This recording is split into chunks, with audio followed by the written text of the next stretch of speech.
Assalamualaikum warahmatullahi wabarakatuh. Kami dari kelompok 14 Pendidikan Biologi A 2018 Fakultas Matematika dan Ilmu Pengetahuan Alam Universitas Negeri Surabaya.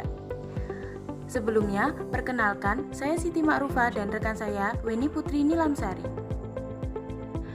Kami akan memaparkan profil 10 negara mega biodiversitas. Apa itu negara megabiodiversitas?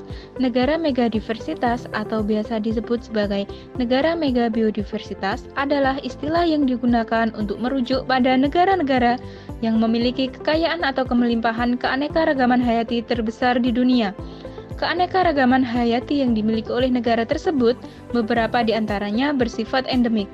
Tujuan klasifikasi ini untuk menunjukkan bagaimana sejumlah kecil negara memiliki porsi besar dari keanekaragaman global.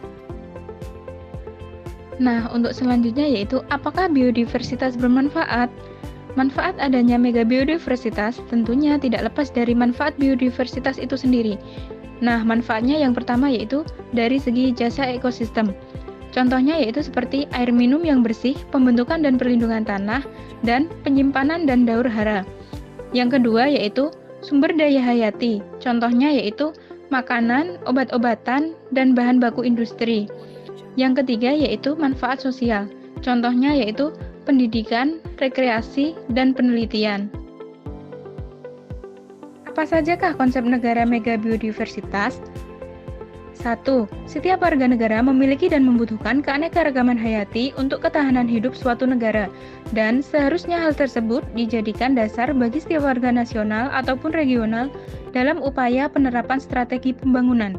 Yang kedua yaitu persebaran keanekaragaman hayati tidak merata di planet dan beberapa negara. Tetapi keanekaragaman hayati tersebar terutama di negara tropis, bahkan jauh lebih banyak di daerah pelabuhan atau laut lepas daripada di tempat lain. Yang ketiga yaitu beberapa dari banyak negara yang memiliki kekayaan spesies dan keanekaragaman hayati juga mempunyai ekosistem yang berada di bawah ancaman paling parah. Yang keempat yaitu untuk mencapai hasil yang maksimal dengan sumber daya yang terbatas, maka diupayakan untuk melakukan konservasi yang serius, namun tidak secara eksklusif, dari negara-negara terkaya dalam menangani keanekaragaman dan endemik yang paling terancam. Untuk mengetahui negara mana sajakah yang masuk dalam negara megabiodiversitas, kalian dapat melihat pada peta persebaran biodiversitas di dunia. Untuk selanjutnya, bagaimana kriteria suatu negara dikatakan sebagai megabiodiversitas? Yang pertama yaitu mempunyai sekurang-kurangnya 5.000 tumbuhan endemik. Yang kedua yaitu mempunyai ekosistem laut beserta dengan perbatasannya. 10 negara megabiodiversitas. 1. Brasil. Brasil adalah negara dengan keanekaragaman hayati paling tinggi di dunia. Brasil diklasifikasikan sebagai negara yang teratas di antara 17 negara dengan keanekaragaman hayati besar di dunia. Ini berisi 2 hotspot keanekaragaman hayati, yaitu hutan Atlantik atau Amazon dan Cerrado, 6 bioma darat, dan 3 ekosistem laut besar.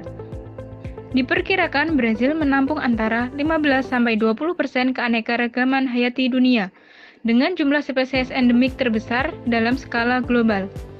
Keanekaragaman hayati Brasil terus berkembang, dengan rata-rata 700 spesies hewan baru ditemukan setiap tahunnya.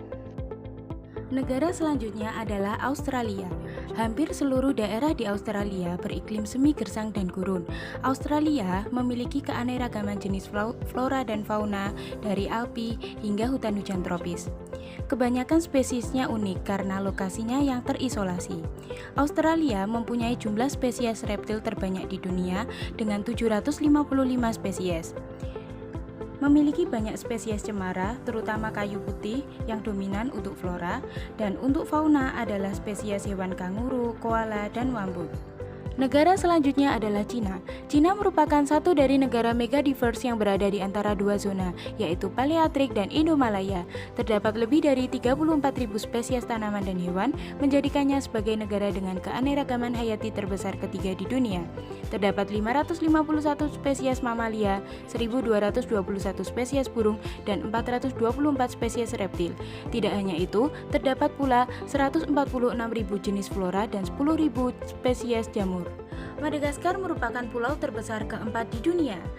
Madagaskar merupakan tempat tinggal dari banyak jenis flora dan fauna dan hampir 90% dari spesies tersebut hanya terdapat di Pulau Madagaskar. Terdapat lebih dari 14.000 jenis tanaman yang hanya ada di Madagaskar. Lemur menjadi karakteristik dari spesies mamalia andalan yang ada di Madagaskar karena terdapat 103 spesies lemur yang ada di daerah tersebut. Ekosistem sangat beragam dan kehidupan liar yang unik semakin terancam dengan tumbuh cepatnya populasi manusia dan interaksi hariannya dengan lingkungan sekitar. Selanjutnya adalah Kongo. Republik Demokrasi Kongo merupakan sebuah negara di Afrika Tengah. Republik Demokrasi Kongo berbeda dengan Republik Kongo. Republik Demokrasi Kongo relatif lebih besar dalam hal luasan wilayahnya. Memiliki hutan hujan yang berisikan keanekaragaman hayati yang besar termasuk simpanse, bonobo, gajah hutan Afrika, badak putih, dan masih banyak lagi. Papua Nugini terhubung ke segmen Australia melalui landas kontingen dangkal melintasi Selat Torres. Banyak spesies burung dan mamalia yang ada di Papua Nugini memiliki link genetik dengan spesies yang ada di Australia. Salah satu fitur yang paling menonjol yang sama untuk kedua daratan tersebut adalah adanya beberapa spesies, contohnya kanguru dan postum, yang hanya terdapat di daerah tersebut. India merupakan satu dari 17 negara megadiverse yang memiliki 3 hotspot keanekaragaman biodiversity, memiliki sekitar 8% dari seluruh jumlah mamalia, 13% dari jumlah burung, 8% dari jumlah reptil, 6% dari jumlah amfibi, dan 6% dari seluruh spesies tanaman yang ada di dunia. Memiliki hutan hujan tropis, Western Ghats, dan hutan Himalaya, menampung lebih dari 500 waka margasatwa dan 13 cagar biosfer. Selanjutnya adalah negara kita sendiri, yaitu Indonesia. Indonesia merupakan negara kepulauan yang berada di Asia Tenggara. Terdapat belasan ribu pulau di negara ini.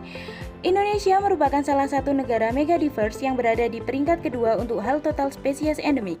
Setelah Brasil, Indonesia adalah negara yang memiliki tingkat keanekaragaman tertinggi dengan jumlah sebanyak 1.531 spesies burung, 515 spesies mamalia, dan masih banyak lagi. Karena pertumbuhan manusia yang semakin pesat, 15 dari spesies tersebut terancam punah, termasuk jalak Bali, badak Jawa, dan orangutan Sumatera. Filipina. Hutan hujan Filipina merupakan rumah bagi keanekaragaman jenis burung, tanaman, hewan, dan makhluk laut lainnya. Merupakan salah satu dari 10 negara dengan keanekaragaman hayati terbanyak di dunia.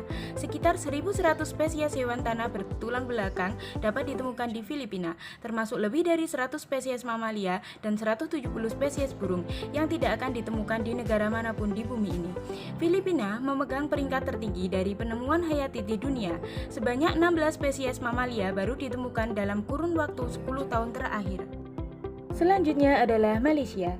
Di Malaysia terdapat sekitar 20% spesies binatang dunia. Kebanyakan flora dan fauna tersebut ditemukan di hutan yang terdapat pada pegunungan di Borneo.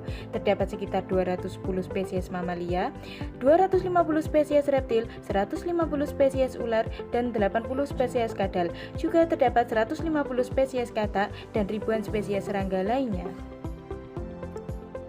Lalu, bagaimanakah cara menjaga megabiodiversitas tersebut? Cara menjaga megabiodiversitas yaitu 1. Dengan melakukan penegakan hukum. Yang kedua, yaitu tidak mengkonsumsi, membeli, bahkan menyalahgunakan keanekaragaman hayati baik dari fauna maupun flora. Kita juga dapat menyebarluaskan edukasi melalui sosialisasi baik secara online maupun offline. Ayo, lakukan konservasi agar keanekaragaman hayati tetap lestari.